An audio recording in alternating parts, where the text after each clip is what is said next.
नमस्कार दोस्तों, मैं हूं नीरज राय और स्वागत है आपका फार्मा हर्ट्स में। दोस्तों, हम लोग दवाओं के बारे में जान रहे हैं, उसमें लगे हुए सफिक्स के द्वारा कैसे हम पहचान सकते हैं कि कौन सी ड्रग किस काम में आती है और कौन सी कैटेगरी की है। तो उसे देख करके आप बता सकते हैं। तो इसका पहला पार्ट बन चुका है, लिंक डिस्क्रिप्शन में आप देख लीजिएगा, और ये इसका दूसरा भाग है। तो इसमें जैसे क्या होता है, मैंने आपको बताया था कि सफिक्स जो होते हैं उससे हम दवाओं के बारे में पता कर सकते हैं। तो चलिए आज की वीडियो की शुरुआत करते हैं। जैसे एक सफिक्स आता है एजोन। एशोन अगर किसी भी मेडिसिन के अंत में लगा है तो वो कार्टिकोस्टेरॉइड्स होती हैं।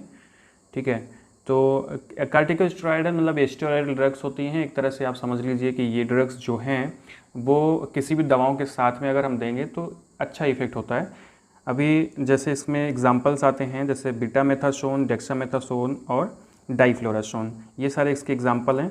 तो सबसे बड़ी बात जो फार्मेसी के स्टूडेंट हैं उनके लिए बहुत आसान होगा, क्योंकि वो एक ही मिलते जुलते नाम को एग्जांपल्स के रूप में याद कर सकते हैं। तो अगर वो क्लासिफिकेशंस कर रहे हैं मेडिसिन का तो उनके लिए आसानी होगी, और अगर आप फार्मेसी बैकग्राउंड से नहीं हैं तब भी आप दवाओं के बारे में जान सकते हैं। तो इस तरह से इनका यूज जो होता है वो होता है ज़्यादातर जो इन्फ्लामेशंस होते हैं उनको कम करने के लिए। इन्फ्लामेशन को बोलते हैं हम शोथ। शोथ का मतलब जैसे कहीं पे चोट लगती है तो वहाँ पे स्वेलिंग आ जाती है, रेडनेस आ जाती है, खजलाहट होती है, इचिंग होती है। तो ऐसी जगहों पे इसका यूज किया जाता है। इसमें जैसे आपका है बहुत सारी ड्रग्स इसमें जो हैं वो स्किन डिजीज़ में भी यूज़ होती हैं। जैसे आपने देखा होगा बेटनोवाइट, ठीक है, तो उसमें बीटामेथासोन होता है। तो वो सारी ड्रग्स जो होती हैं स्किन डिजीज़ में यूज़ की जाती हैं, दाँत खाज खुजली में भी यूज़ की जाती हैं। एक तरह से वो भी इन्फ्लामेशन होता है, तो इन्फ्लामेशन में ज़्यादातर ये दवाएं यूज़ की जाती हैं। इसका इंजेक्शन भी आता है। तो ये सभी स्टेरॉइडल ड्रग्स होती हैं। नेक्स्ट जो है, आप अगर देखिएगा डिपीन किसी भी शब्द के अंत में लगा है, देखिए कोई ज़रूरी नहीं है कि केवल डिपीन वाली ही ड्रग होगी इस कैटेगरी की, लेकिन ज़्यादातर जो ड्रग्स हैं अगर उसमें आगे डिपीन लगा है जो नॉर्मली यूज की जाती हैं तो उसका मतलब है वो कैल्शियम चैनल ब्लॉकर है। तो कैल्शियम चैनल ब्लॉकर क्या होता है, कैसे होता है, इस वीडियो में मैं नहीं बताऊंगा। उसके लिए नेक्स्ट वीडियो या किसी वीडियो में मैं बता दूंगा कि क्या कैसे काम करता है, जो कि फार्मेसी के स्टूडेंट के लिए आसान है, वो उनके लिए ज़रूरी है और बाकियों के लिए उतना ज़रूरी नहीं है। तो अगर डिपीन लगा है तो वो कैल्शियम चैनल ब्लॉकर की कैटेगरी होती है, और इसमें एग्जांपल आता है एम्लोडिपिन, निफेडिपिन, नीमोडिपिन। तो ये जो ड्रग्स होती हैं ये नॉर्मली कार्डियोवैस्कुलर डिजीज़ में यूज की जाती हैं, खास करके हृदय से संबंधित जितनी बीमारियाँ होती हैं, ब्लड से संबंधित जो बीमारियाँ होती हैं, जैसे एंजाइना है, हाइपरटेंशन है या एट्रियल फाइब्रिलेशन है, मतलब आपकी धमनी काठिन्य है, या उसमें भी यूज की जाती है ये। तो कुल मिला के जैसे इसमें एग्जांपल्स आप देख लीजिए, डिपीन लगा हुआ है तो वो कार्डियोवैस्कुलर डिजीज़ की होंगी, खास करके आप समझ लीजिए कि हाइपरटेंशन की ड्रग होंगी ज़्यादातर, या फिर एंजाइना की ड्रग होंगी। नेक्स्ट आता है ओलोल। अगर किसी भी में ओलोल शब्द आया है, ओलोल अंत में लगा हुआ है सफिक्स, तो उसका मतलब होता है कि ये बीटा ब्लॉकर्स होती हैं। ठीक है, पहले आपने देखा कैल्शियम चैनल ब्लॉकर और ये होती है बीटा ब्लॉकर। इसमें एग्जांपल्स आते हैं जैसे एटेनोलॉल आपने देखा होगा, प्रोप्रानोलॉल होता है, मेटोप्रोलोल होता है। तो ये जो ड्रग्स होती हैं ये भी एक तरह से कार्डियोवैस्कुलर डिजीज़ में यूज़ होती हैं, हाइपरटेंशन में यूज़ होती हैं, एंजाइना में यूज़ होती हैं। कुल मिला के आप समझ लीजिए कि ओलोल भी जो है वो जितनी भी बीटा ब्लॉकर ड्रग्स होती हैं वो सारी ड्रग्स जो हैं कार्डियोवैस्कुलर डिजीज़ में यूज़ में आती हैं। ठीक है, जैसे एटेनोलॉल सबसे ज़्यादा फेमस है। नेक्स्ट आपका है प्रोफेन। एक्चुअली प्रोफेन जो है वो एक प्रकार से NSAID है। अगर प्रोफेन लगा है शब्द में तो आप समझ लीजिए कि वो एक ऐसे NSAIDs होते हैं, NSAID नॉन इन्फ्लामेटरी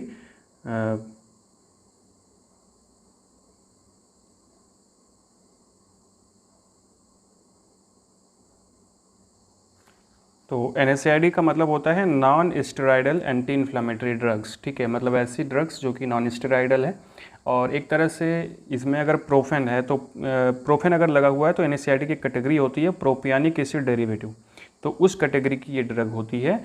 और एग्जांपल्स में आता है जैसे कि आपको ने देखा होगा आइबुप्रोफेन ज़्यादातर यूज किया जाता है, फेनोप्रोफेन और कीटोप्रोफेन। तो ये सारी ड्रग्स जो हैं अगर प्रोफेन लगा हुआ है तो ये NSAIDs हैं, और वो कौन सी NSAIDs हैं, ये हैं आपकी प्रोपियोनिक एसिड डेरिवेटिव। ठीक है, अब इसका यूज़ होता है इन्फ्लामेशन में, पेन में और फीवर में। इन्फ्लामेशन का मतलब शोथ होता है, जैसे आपको कहीं लग गई चोट तो वहाँ पे क्या होगा, सूजन हो जाएगी, है ना, स्वेलिंग आ जाती है, देखो मतलब रेडनेस आ जाती है, खुजलाहट होती है, दर्द होता है, तो वहाँ से ये सब यूज की जाती हैं पेन में भी यूज की जाती हैं, फीवर में भी यूज की जाती हैं, तो एक तरह से, ठीक है। नेक्स्ट आती है फेनेक। अगर फेनेक किसी भी शब्द के अंत में आया, किसी भी मेडिसिन के अंत में आया, तो वो भी NSAID है, वो भी non steroidal anti inflammatory drug है, लेकिन उसकी कैटेगरी थोड़ी सी अलग हो जाती है। एराइल एसिटिक एसिड डेरिवेटिव्स होते हैं। कुल मिला के ये कैटेगरी होती है ड्रग की। अगर जो फार्मेसी वाले हैं उनके लिए ये ज़रूरी है समझना, बाकी आपके लिए अगर आप फार्मेसी से नहीं है तो ये कोई बहुत ज़्यादा ज़रूरी नहीं है। तो ये NSAID है, और ये भी अगर फेनेक लगा हुआ है तो इसका काम क्या होगा, पहले तो आप एग्जाम्पल देखिए। एसिक्लोफेनेक आपने सुना होगा, डाइक्लोफेनेक और नेफाफेनेक, ये इसके एग्जाम्पल हैं, और ये बहुत तेज़ दर्द जब होता है आपको तब यूज़ में आती हैं, ठीक है।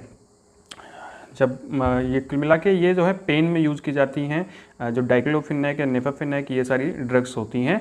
आपने इंजेक्शन देखा होगा डाइक्लोफेनेक का, तो वो सीवियर पेन में दिया जाता है। फिर आता है इरामिन। इरामिन अगर लिखा गया है तो इरामिन से आप याद रखना कि वो एंटीहिस्टामिन ड्रग है।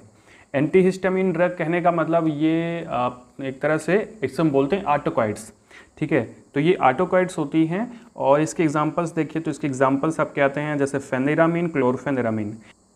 तो फेनेरामिन जो है इसके इंजेक्शंस आते हैं फेनेरामिन मैलिएट करके, और ये ज़्यादातर एलर्जिक रिएक्शंस में यूज़ की जाती हैं, और कभी कभी ये सेडेटिव के रूप में भी यूज़ की जाती हैं। आपने एबल देखा होगा, एबल टैबलेट आती है, तो एबल टैबलेट जो है वो भी फेनेरामिन की कंपोजिशन होती है, ठीक है। तो देखो एलर्जी में दी जाती है।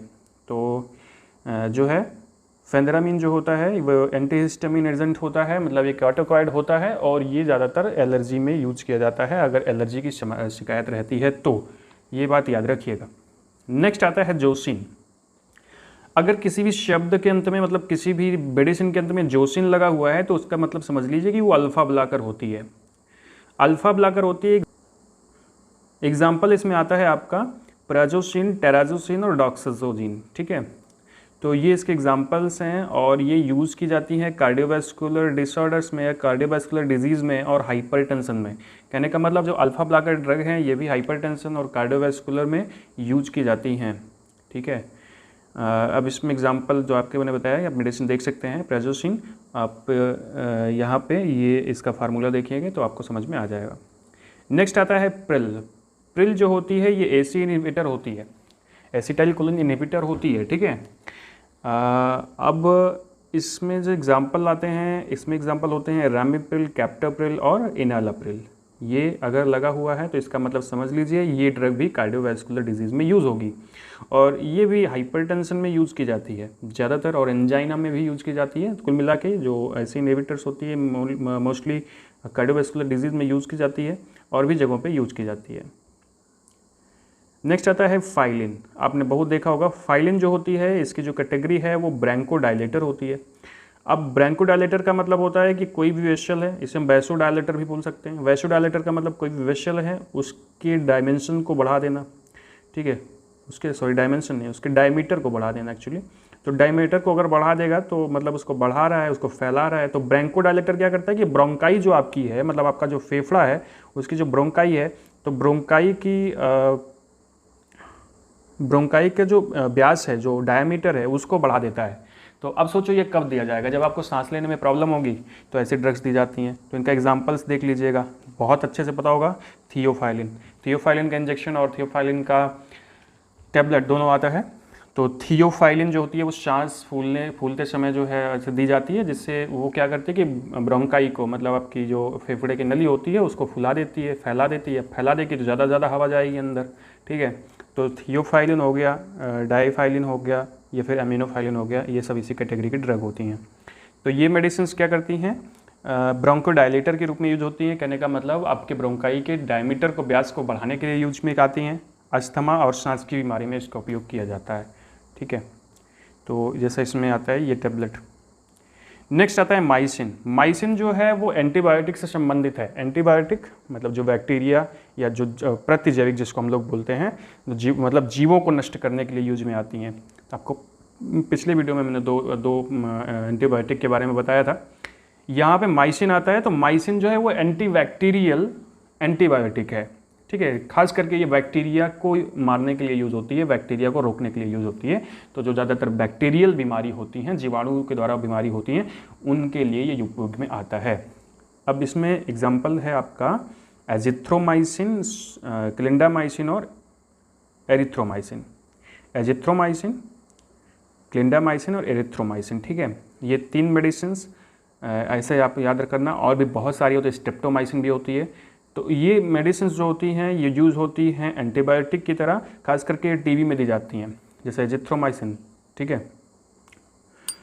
और ये जीवाणुनाशक या जीवाणुरोधक के रूप में भी काम करती हैं, मैंने आपको पहले ही बताया। तो ये मेडिसिन होती है एंटीबायोटिक, और ये खास करके जीवाणुओं को, मतलब बैक्टीरियाज को नष्ट करने के लिए उपयोग में आती हैं। तो दोस्तों ये था आज का छोटा सा वीडियो। इसमें हमने करीब 10 ड्रग्स बताई हैं। अभी ज़्यादा तो मैं नहीं, लेकिन तब भी कुछ वीडियोस तो इसके आएंगे ही। तो आपको वीडियो कैसा लगा है कमेंट में ज़रूर लिखिएगा, और अगर अच्छा लगा है तो लाइक कर दीजिएगा, चैनल को सब्सक्राइब कर दीजिएगा, शेयर कर दीजिएगा, हमें इंस्टाग्राम पे भी फॉलो करिएगा। धन्यवाद।